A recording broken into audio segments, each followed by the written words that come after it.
Aspiring to be angels, men rebel. And who but wishes to invert the laws of order sins against the eternal cause?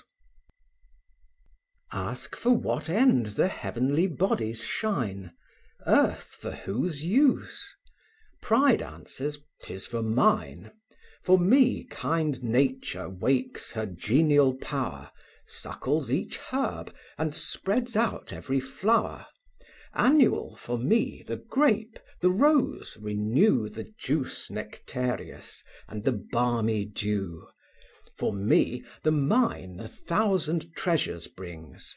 For me health gushes from 1,000 springs. Seas roll to waft me, suns to light me rise.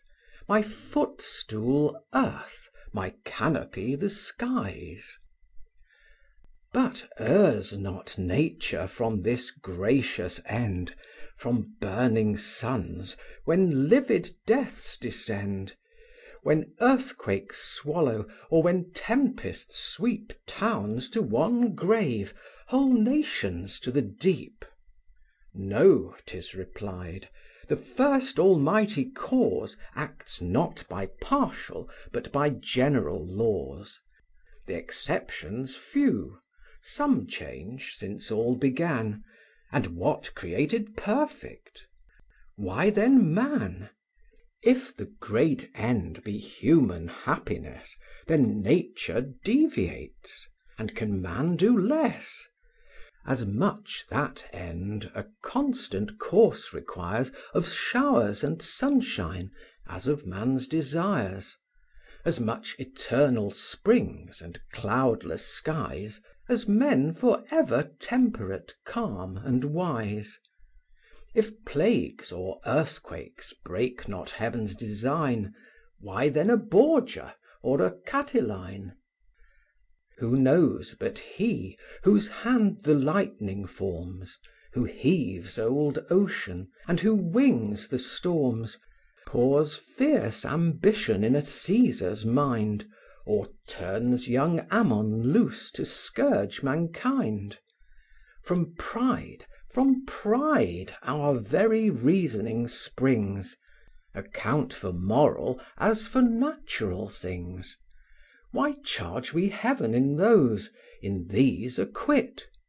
In both, to reason right is to submit.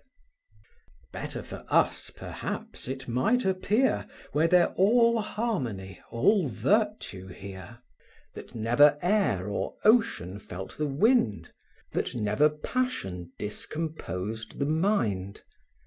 But all subsists by elemental strife, and passions are the elements of life.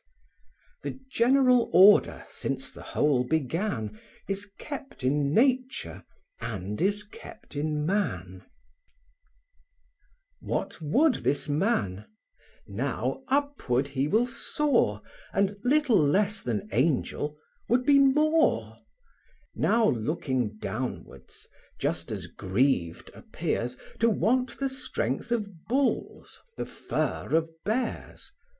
Made for his use, all creatures, if he call, say what their use had he the powers of all. Nature to these, without profusion, kind, the proper organs, proper powers assigned. Each seeming want compensated, of course, here with degrees of swiftness, there of force, all in exact proportion to the state, nothing to add and nothing to abate. Each beast, each insect, happy in its own. Is heaven unkind to man, and man alone? Shall he alone, whom rational we call, be pleased with nothing, if not blessed with all? The bliss of man, could pride that blessing find, is not to act or think beyond mankind. No powers of body or of soul to share, but what his nature and his state can bear. Why has not man a microscopic eye? For this plain reason, man is not a fly. Say what the use where finer optics given to inspect a mite, not comprehend the heaven? Or touch, if tremblingly alive all o'er, to smart and agonize at every pore?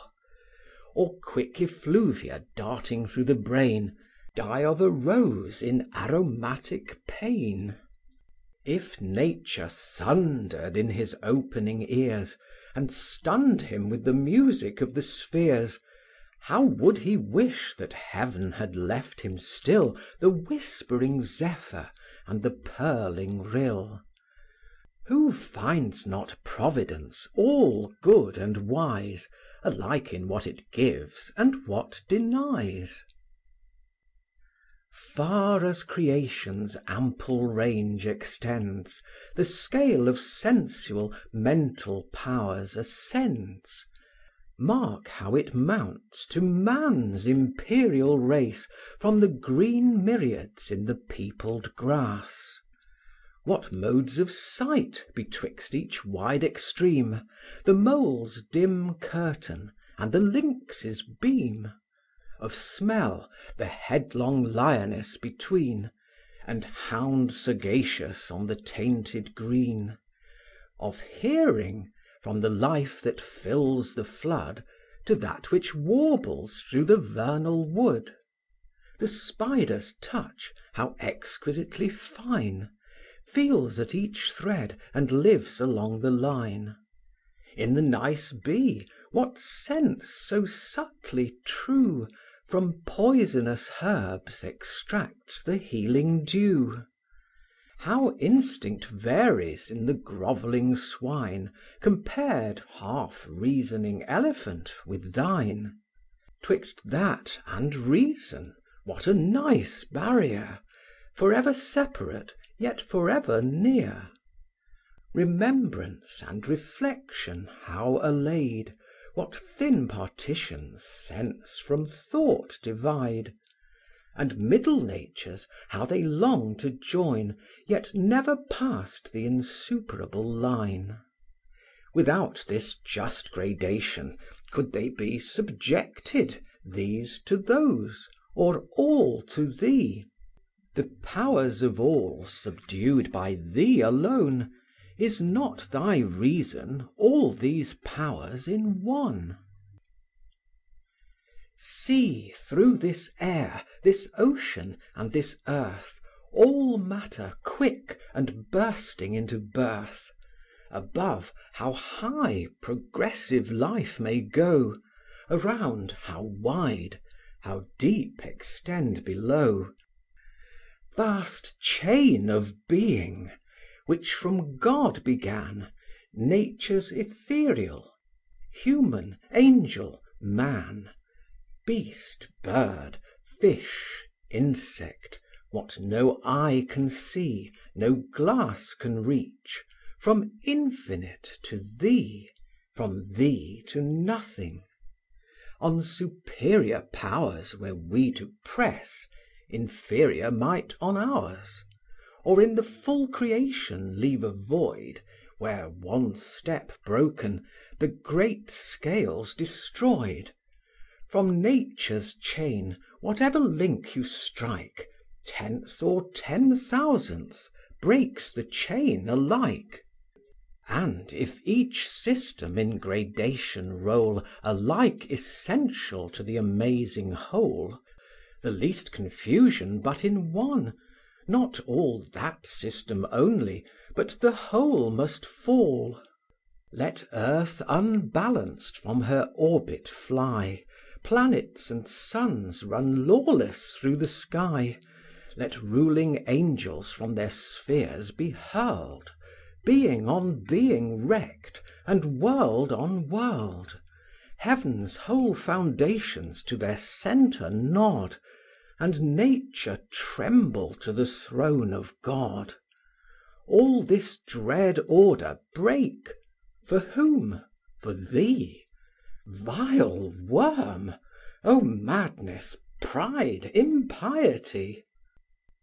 What if the foot, ordained the dust to tread, or hand to